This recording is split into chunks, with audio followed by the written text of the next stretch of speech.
Let's give him a round of applause. Sansan. The vice chancellors of various collaborating universities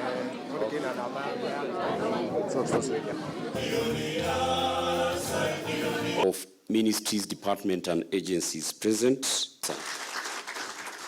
Findings of this report from 17 universities sampled are both enlightening and alarming.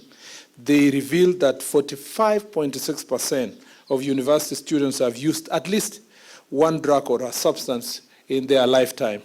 Even more alarming is that 26.6% of our university students are currently using this substance. Alcohol, tobacco, cannabis, cat. We need to enhance the capability of the anti-narcotic drugs unit so that it can actually be able to assist and work closely with others, including NACADA and others, to ensure that we root out this issue.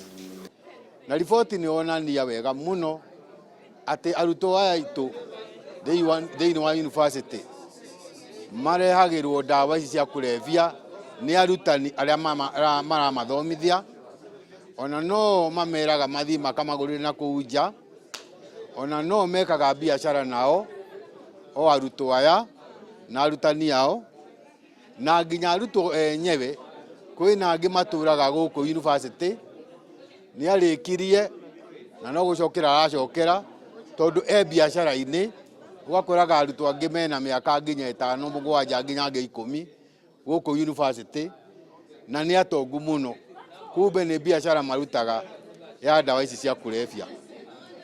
Ũndũ ũngĩ twamenya andũ aya makoragwo ndatũtuka gũkũ gũkuhĩ na mauniversity-inĩ, nao no mendagĩria ciana citũ ndawa cia kũrebia